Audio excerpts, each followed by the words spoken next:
What's good with the YouTube, man? It's your boy, Senior Mother Effing Rojo. And this is the Rojo.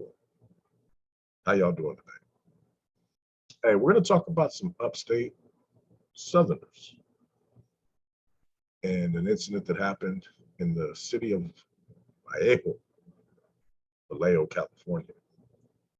And this is from the Times Herald. You know, the upstaters, they've had a stronghold, like in my areas, man, it's been, Concord was 50-50. Richmond was overwhelmingly Southerner, and apparently Vallejo is as well.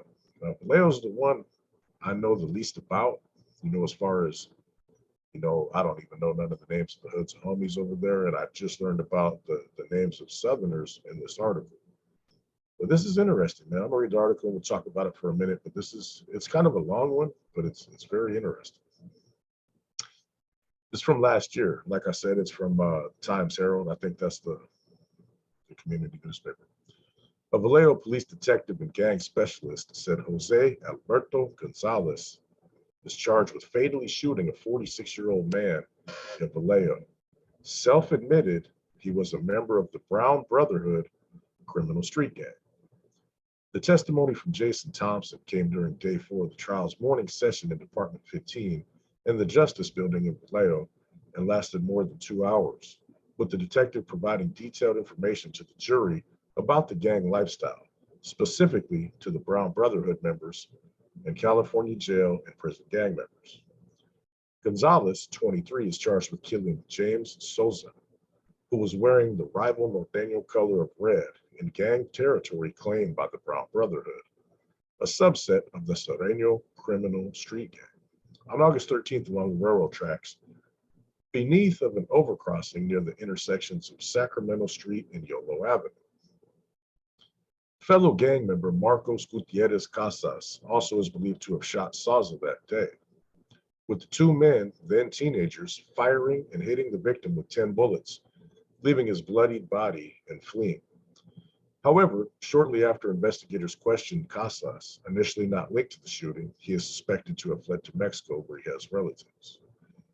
Two other gang members at the shooting scene were Enrique Hector Pierce and Adel Gomez, 21, who also is a defendant in the case and has pleaded guilty to being an accessory, has testified for the prosecution and awaits sentencing at the trial's end. Gonzalez was arrested a few days later on August 19th by Vallejo police officer Ryan McLaughlin, who testified via Zoom Wednesday, telling jurors that while on patrol, he saw the defendant walking on a city street, gesture in ways that indicated he was carrying a handgun in his waistband, and tried to arrest him. Gonzalez began to flee, but eventually tossed the firearm and waited to be arrested. McLaughlin recovered a handgun that had been discarded at the scene, which was submitted as evidence. At the outset of testimony, McLaughlin identified Gonzalez wearing a light blue shirt and tie over black slacks, his jet black hair tied back into a braided ponytail. Gonzalez stood up from his seat at the defense table as a deputy district attorney, Julie Underwood, trained her laptop camera on the defendant. Gonzalez was asked to remove his mask so McLaughlin could see him, with the officer saying the defendant more than 5.5 years later had a changed appearance. It included a goatee and tattooed dots signifying 13 and membership in the Surenos near his eyes. Shortly after, Underwood showed McLaughlin photos of Gonzalez's tattooed hands, which also contained tattoos that signified membership in the Surenos, who are affiliated with the Mexican Mafia, a notorious California prison gang. For his part, Thompson essentially held a clinic on the history of Hispanic gangs in California, and more specifically, the history of the Brown Brotherhood and Surenos in Vallejo dating back into the 1980s, as well as the history of the Norteños, a rival to the Surenos in California, dating all the way back to the 1950s. These gangs, he added, originated in a state prison system after a riot. Thompson detailed typical gang activities, among them buying and selling narcotics, buying and selling weapons, armed robberies, car theft, and financial crimes, such as credit card and identity theft, and creating graffiti to mark territory. He also told jurors how a prospect became a member of the Brown Brotherhood by taking a beating for 13 seconds. Most street gangs are controlled by prison gangs, said Thompson, adding that the primary rule is don't talk to police or face a severe beating or death, and snitches are marked for death even if they leave gang life. He also detailed for jurors how he validates gang members, namely through self-admission, but also through being in a gang territory, gang tattoos, and associating with gang members. When Gonzalez and Casas allegedly confronted Souza, he was wearing mostly black clothing except for a red belt and Norteño gang color on August 13th, saying, "Do you bang?" Thompson said, basically it means, "Are you a gang member?" Gang members gain status, he added, by committing serious crimes, up to and including murder. On cross-examination, defense attorney David Nelson asked Thompson what the expression "a gun's got a body on it" meant, and the detective replies that it means it's been used in a murder. A ballistics examination has matched several of the bullets extracted from Souza's body to the gun Gonzalez was carrying when he was arrested on August 19th. Underwood noted during her opening statement last week. Throughout the morning session Wednesday, Gonzalez appeared to show no outward emotion as Thompson and McLaughlin testified. During his testimony Friday, Gomez described the gang's activity on August 13th before the gunfire, which he said included talking, smoking weed, and drinking beer for at least an hour. Underwood also showed him cell phone photos retrieved from Gonzalez's cell phone to show all 4 gang members exhibiting gang signs, which were shown to Thompson on Wednesday. At one point, Gomez also described his initiation into the gang, which involved a beating by others. But during cross-examination by Nelson, the lawyer posed a series of questions intended to probe whether Gonzalez recalled what and where certain things occurred on August 13th.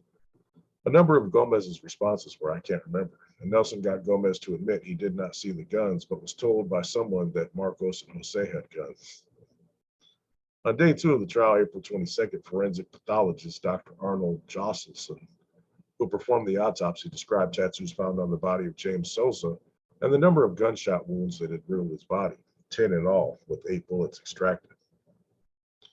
The first 5 bullets fired into Souza on August 13th in the railroad overcrossing area killed the victim. 2 of the bullets passed through Souza's body and 1 was recovered from his heart. 5 of the bullets were .22 caliber and the others most likely 9mm, who said Josselson, who admitted he could not determine the exact size of the larger rounds. At one point, Underwood showed grisly color images from the autopsy for the 15 masked jurors, socially distanced and spread out in the courtroom to see.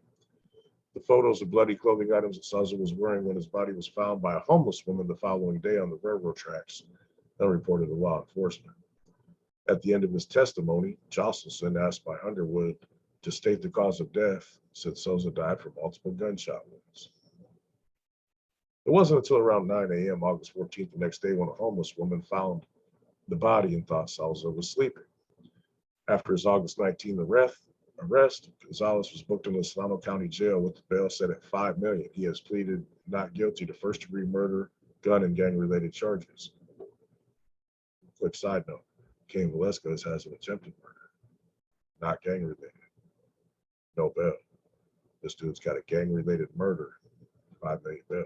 He has a bail. Justice? Charges against Pierce, initially a co-defendant in the case, were dismissed in July of 17. In May of 18, a Solano County Superior Court judge ruled Gonzalez's case would be transferred from juvenile to adult criminal court. If found guilty of all the charges, Gonzalez may be sentenced to as much as 60 years to life in state prison.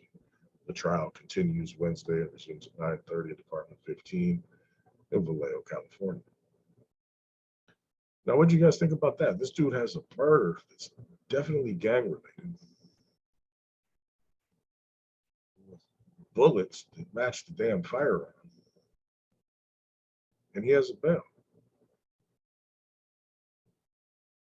No murder in King's case, no bail. Interesting, isn't it? I don't get it. Seems political, don't it? It does. Nobody cares about these little guys because they're inconsequential gang members. But everybody cares about an accused predator. Shit's weird, man. I don't get it. But anyway, yeah, man. From what I gather, from what I hear, the Southsiders have a pretty strong, presence in Vallejo. You know what I mean? I actually lived out there for a few years, and Man, I never noticed North or South, to be quite honest with you, man. I'd see Latino people, you know what I mean? But nobody stood out. I couldn't definitely be like, hey, that's a Southerner, that's a Northerner, that's this, that's that. I never seen no tattoos. Don't get me wrong, I used to see tagging and stuff once in a while, but I've driven all around there. I've been in every neighborhood out there, and I've never just seen any kind of gang members really chilling anywhere, man. Most of the people I lived out there putting in work with the brothers. They were smacking stuff. You know what I mean? Every night. Brat, brat, helicopter, brat. You know what I'm saying? But apparently they're banging in the B, you know. But what do you guys think about this, man?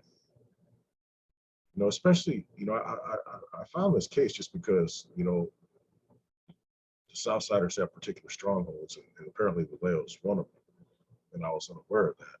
But two, I seen that this dude had murder when I read this case, and he's got a bail. I don't get it.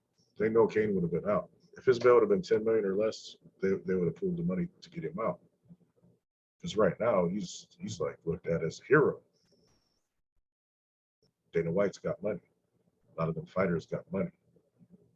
A lot of people who don't like those kind of offenders have money. It just seems like a total political move to me. Anyway, YouTube, man, I just wanted to bust this one out real quick for you guys, man. Tell me what you think in the comments. And man, let me know what's up, man. Appreciate y'all. Have a good day. It's your boy Rojo, the Rojo Room. Bye.